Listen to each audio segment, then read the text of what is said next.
nice intro and everything. Oh, I'm so sorry. Okay, let's take two. If you can go back to places. I know how to take two. Yes. Thank you so much for being here. Before you were coming out, I was saying that I think, like, look, has anyone seen this movie for the first time today?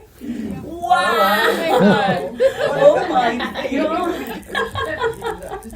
Well, I saw it, like I assume most people did, judging by the box office numbers, earlier in the year, and I'm still having nightmares. But before we get to that, I want to go back and start at the very beginning. This is an audience of actors, SAG actors. I always like to start by asking, how did you get your SAG card? You have a unique answer. Yes, I did. I got my SAG card doing Eclipsed. Really? Yeah. Or was that, so SAG had already merged with AFTRA at that point? Oh, wait, no, right? I'm sorry. That's not my SAG card. I'm on a different. No, I got my SAG card playing Patsy in 12 Years a Slave. Right. That was That was my first film. debut. Was that your first time in front of a camera?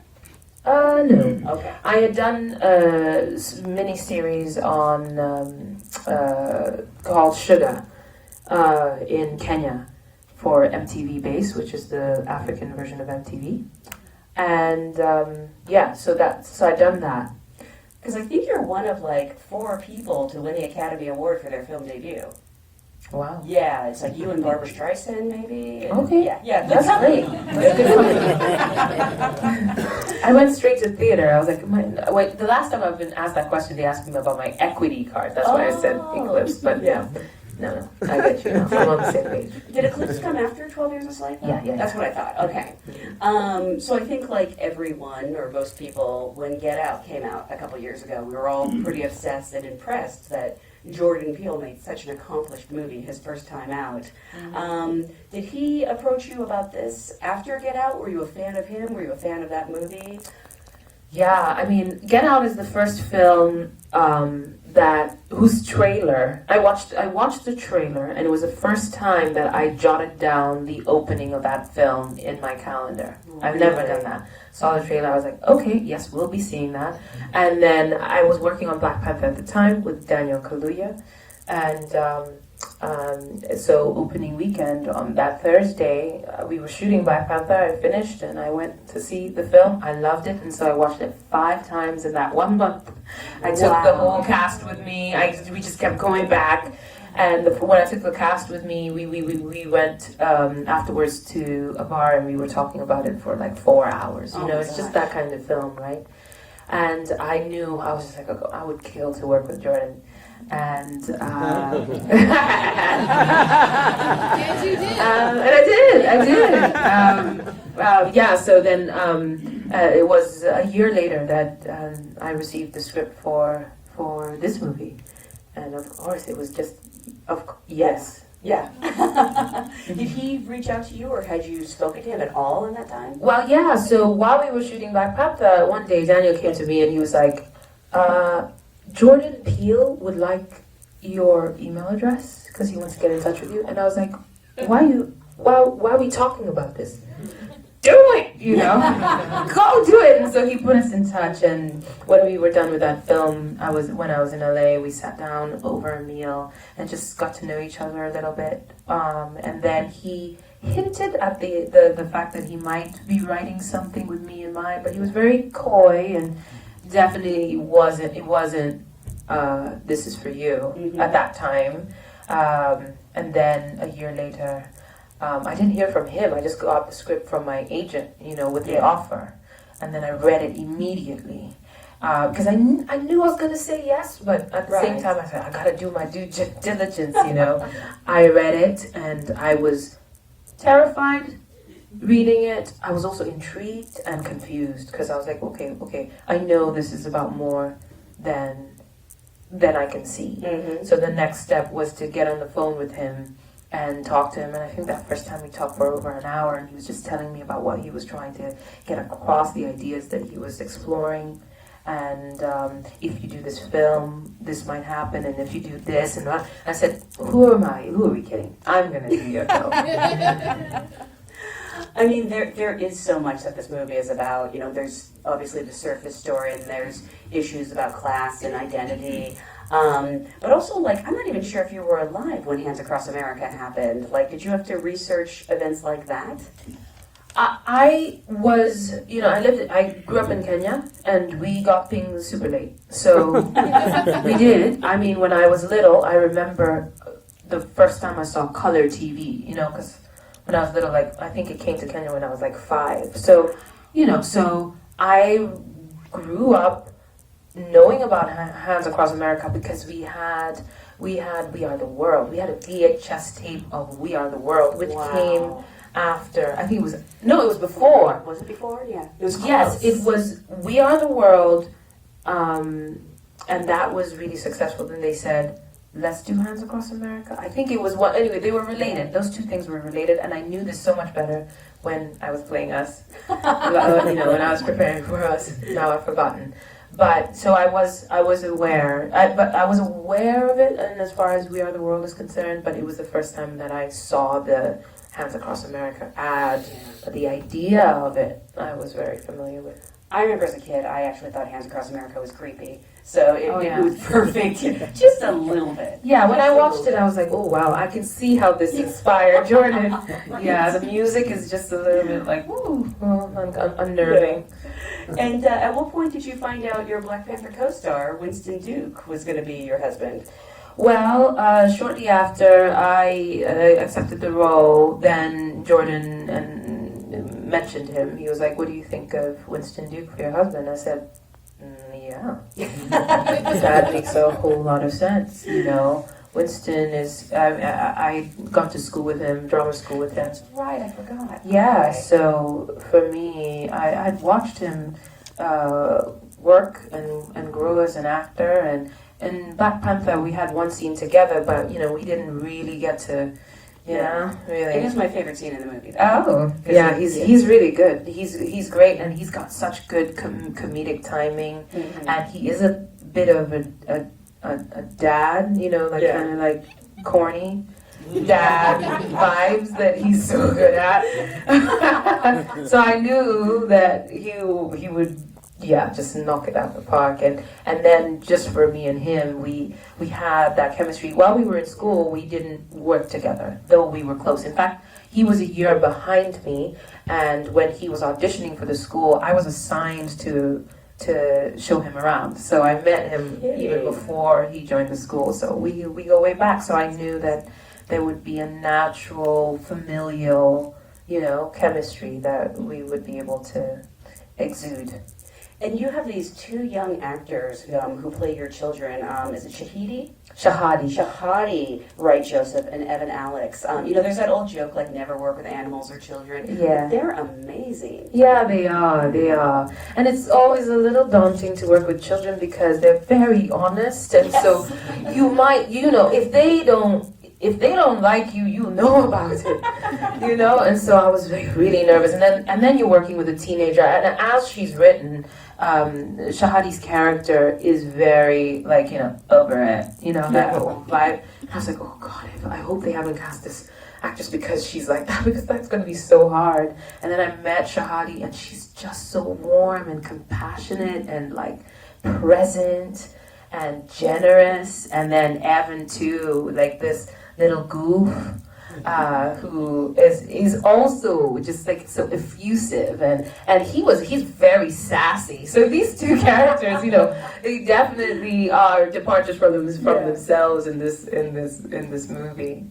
I always think casting is so interesting because they basically are like, here's your family. Yeah. Act like you've known each other for your entire life. But this really feels like a family. Yeah, we had a week before we started filming where we got to bond. We went to visit the house we were supposed to be living in together. And Jordan really just designed that time for us to just kick it. And we did. And one of the things that broke the ice, in the movie, the Adelaide and her son are close. They have a link, and then Gabe and his daughter are close. Yeah. But in reality, the first ice broken was the other way around. Really? It was me and Shahadi, and then Evan and Gabe, and then Evan and Winston. And then what brought us all in together, what I feel we bonded on first was dad jokes. Because Winston just would crack these just awful jokes.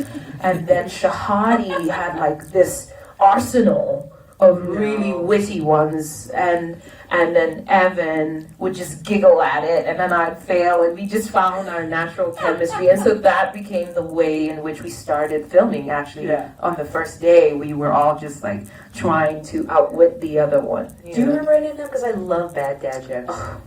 I know, they're terrible. Okay, this one, because then I had to go home, instead of getting ready for my character, I spent my downtime like researching the internet for interesting jokes that I could offer the next day.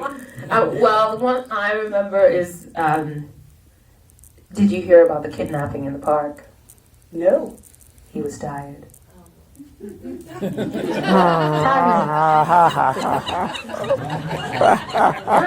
that's great. I did not get that reaction on set. Give me a second. I should have committed to the delivery, but I feel kind of lame. You use that one. So aside from dad jokes, I'm really curious about your preparation for this character because, well, actually two characters. Yeah. You're playing two characters, and even more complex is they're pretending to be other people. Right. Yeah. You got that secret, that twist. Yeah. Where did you even begin? Where did I begin? Well, first I began with the script. Jordan had written this thing. That's the thing that's so great about Jordan is that he spends the time crafting the story on paper, as such that you have the clues, the tools you need to build from, And so there were these little hints, these little nuggets in there that just gave each character specificity and color, And then, like for example, I'm trying to, how he described Adelaide. I remember, because it starts with her childhood and then flash forward and that ride, just the use of language, it just makes you slightly uncomfortable. Things are not as they might seem, and just so that you don't know what it is, but there's something up, right?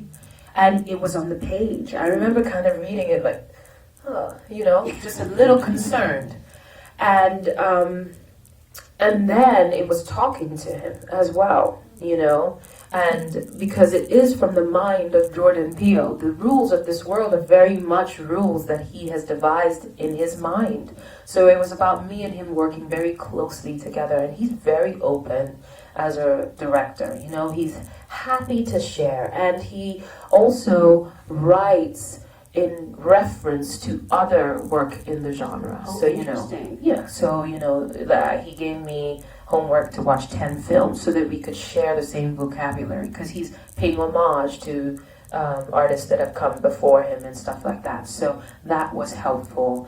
And an example of something he said in the script that then just opened my mind to creative possibility was when Red first comes and speaks, when the Red family invades the Wilson family. It said she had a craggy voice that hadn't been used for a while. That was it. But I knew, having been to the end of this story, that Red was actually Adelaide, and Adelaide was Red, and that Red, therefore, had experienced a trauma to her throat. Yeah. So I thought, oh my gosh, maybe that's something I can do, like have a voice that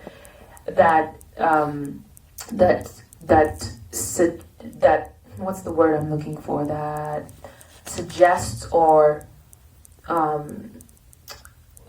what's the word? There's a perfect word for it.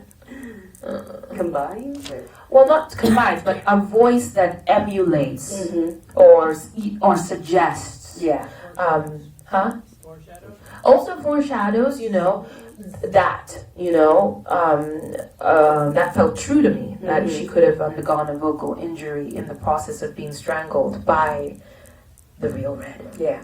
So, and then from there, I researched all sorts of vocal injuries and traumas and conditions, and came up with this hybrid voice that I worked on with a vocal coach and everything like that, and I kept it from Jordan forever. I mean, Really? I didn't tell him or show him the voice until a week before we started, because I was nervous, When I started, it was about figuring it out, It needed to feel right, and I had to rehearse it and get it in such a way that I could do it on command. It was also very dangerous for my throat. Yeah, I wondered if it hurt. It didn't hurt, but I worked with a vocal coach. Like I had a ENT doctor that I checked in with, because I was just like, if I injure myself, I can't play the other character. And vocal injury is no fun. I've done it. I've had one, and so I auditioned it the week before we started filming, and that was one of the scariest, choices to audition that late in the game, and he loved it, thank God. So I don't even remember your question. It's about all the kind of preparation you put into this. Oh yeah, Because so physically you're going through a lot too. yeah, and so for me, what I had to do, because I was playing these two characters, I was going to be playing them interchangeably, mostly on different days, but there was a few occasions where I had to play both of them in one day. I needed to create a roadmap for myself.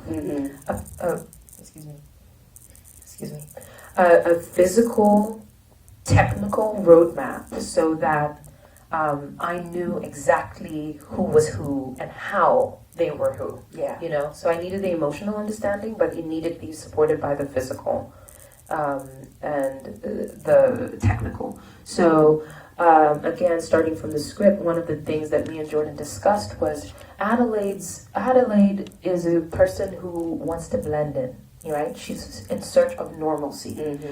So that for me meant a more naturalistic performance, And then Red is literally from the underbelly of the world, right? And she's from another existence altogether. So I approached her with a more stylized performance, and even just simple things that, like posture. Like with Adelaide, I tried to always have her a little bit bent, or not bent but twisted. She's hiding something. She's angular. She's never just head on. And for Red, who has an agenda and is actually the one person telling the truth. She's very forthright. She's very straight, aggressive, and direct in her posture. So these things, and then those notions also informed costume choices.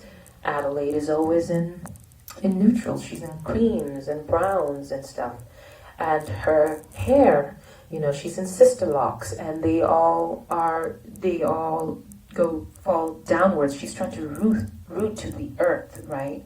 Whereas Red, she's in red, and her hair is going up because she's found purpose and in the spiritual, right? And so all these things, but I think those things are possible when you have the blueprint that supports it. I found myself having to research a lot of different things: survivor's guilt, Stockholm syndrome, a lot of cult leaders and that sort of thing, and and so all these things, and then finding the things that would govern each character separately, and then the things that would draw them together, like ballet. That's one thing that they both share, that they exhibit in different ways. And physically, what are you acting opposite most of the time? Is it a tennis ball or another person? All sorts of things. Yeah. I had a stand-in that would sometimes be my eye line, and then I also, most often, I acted against for, I suppose, a green X. Really? Yeah, it was just like on a the green camera, or? X, no, on a wall, whatever the shot needed, it was that. And then, but Jordan, when I was playing, when we did the invasion, the first side that we did was Adelaide's side. No, I'm lying. I'm totally lying. We did Red first. You did. We did Red first. And for the main invasion, like the whole speech, you know, Yeah, in the when house. Red speaks for the first time. So that happened first. And then the next day, I was doing Adelaide, and Jordan came up to me and said, "You got 3 options. You can I can do playback, so you can play against yourself, or I can have someone else read, or I could read it for you."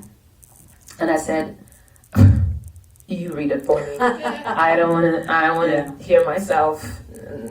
That will destroy me." Yeah. So he would read it for me, and he is such a great actor. We know, right? And so, and he didn't mimic me. I was worried that he would mimic me, because sometimes he would mimic me on set just for jokes, and he would do like Nakia, or he just like mimic, and he was always very, very funny. So I was worried that he might make me laugh. Yeah. But he was so committed to it, and he did an interpretation of it rather than like a mimicry. Yeah. And so that was very, very helpful, because he gave me more than just the words to play off of. I felt like, there was an emotional integrity that then I could play off of as I was playing Adelaide. Yeah, but for the most part, it was, even then, he had to be at the monitor, so he would have a microphone and he would do it to that, but I was still looking at.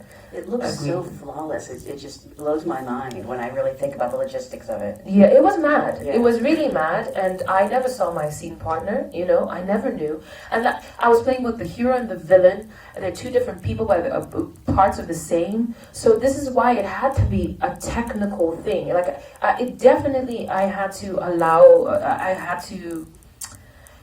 prepare for the emotional, but more than anything, I had to really commit to a technical understanding so that I could find freedom in the performance, because it was an act of faith.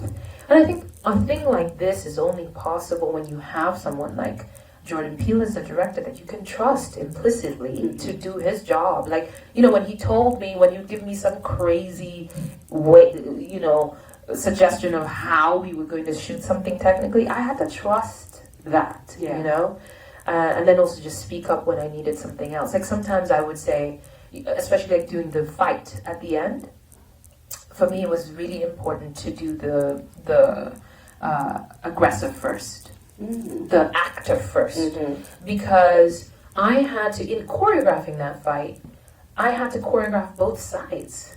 So, and I remember the first few rehearsals for the fight. The fight, very amazing fight team. They would choreograph stuff and show it to me, and then I would be like, it wasn't about moves, that fight. It was about emotional intention. So we had to continuously re-choreograph that, and I had to be present to do that, It couldn't be done in my absence and then presented to me. And so I learned through that process, whenever I would be rehearsing or trying to figure out one side, I would get sidetracked by, oh my God, how would I respond to that? Right. So I had to kind of, what it ended up being, in order to do it and do it on schedule, I had to kind of ignore a character, and the best thing to do was to ignore the reactor, So that fight is led by Red. So I needed to figure out what Red wanted first, and what her offense was going to be, and then I could figure out the defense. Wow. Yeah. But it was like, thank you. Thank you. I think we have time for a couple quick questions from the audience. If you have one, we'll start right there. Hi. It was such excellence on the screen there. Thank you. And in thinking about the 2 characters, did you dread one persona more than the other because of the voice change, or were you able to feel confident when you delivered both sides? I was in a state of panic for a bit before we started filming. But one character more. The whole thing. I mean, like it was gonna be me, and then it was gonna be me. Like, you know, when you have other actors to work with, you're like, okay, I'm taking care of my 50, and then they're gonna come and do their 50, and then their 50 is gonna up my 50. But I was the other 50, so that was really tough. I had nothing to rely on but myself, and I started to really. I mean, I remember just like being. Recognizing how lucky we are to work with other artists, you know, because there is something that happens, a chemical exchange that allows for magic, right? Yeah.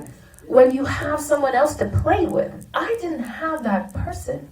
So I was in a state of real, true dread. I remember my cousin coming to visit me, and he looked at me, and he just thought he wanted to save me. He was like, oh my God. Because I just felt like I didn't know. Even Winston, he was like, yo, this is the life. Why are you so upset? You know? And I was like, I have to play these two characters, and I have no one to rely on, you know? So it was a real leap of faith, and also like really, really stretching myself.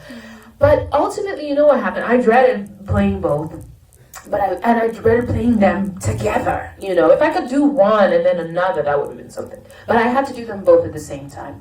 But once we started filming, and having a director like Jordan, who is very honest, but also compassionate, he lets you know, he's like, you got this, I see you got it. And he would say that during rehearsals, and that bolstered my confidence. And then you're also, sorry, sidebar, you are in Jordan Peele's next film. So everybody is like, oh, what are you going to do? What are you going to do? It's nerve-wracking. So first of all, I had to deafen myself to those things and just focus on the task at hand. But then once we started filming, and I started to express the things that I was preparing and everything, I gained the confidence every day. And I found that working on the two characters actually made it a lot easier for me to get over it. Because I couldn't, you know, sometimes people ask you, like, like when I did 12 Years a Slave, everyone would ask me, like, how did you get out of character? How did this not haunt you? With these two roles, I was so tired every day. When they said it's a wrap for the day, I was out like a light. I didn't think about it at all. I didn't have a single nightmare. I was done. Because I had another task the next day, another mountain to climb, and I couldn't afford to psych myself out with worry. So in the end, the dread became the very thing that was, the thing that was giving me a dread was the very thing that gave me the motivation and the triumph in the end. So when done here? Thank you. You shared a lot about your preparation vocally and physicality-wise. Would you elaborate a bit on your approach to the process of the monologue when in that room?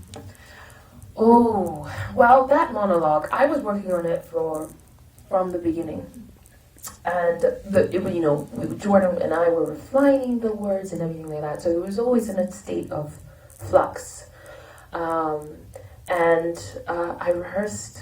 I really rehearsed. There was no other way to do that than to rehearse. And I rehearsed not on my own. Like, I had an acting coach, and I rehearsed it with him. I had a vocal coach, an accent coach. It takes a village. I really don't believe in acting in isolation. I just don't. Because I bounce off of spirit, of human interaction. And then there was Jordan, and we would workshop it and try and get to, okay, what exactly is she saying? What does she want? What word can change that can better support that? And so like that, it's written in a very stylized way, there's onomatopoeia and whatnot in it. And so there's an elevated speech to it that was actually quite enjoyable because it was kind of Shakespearean, that the meaning is in the word itself, in the choice of the word. and the impact is in the choice of the word. And just thinking, this is a woman who hasn't spoken in forever. She lives in a world where people don't speak, and she's speaking for the first time. She's bearing her soul in her words, right? And she means to cut with her words. She means to harm and heal herself with her words. So these were the things that I was thinking about in preparation. Yeah, of course.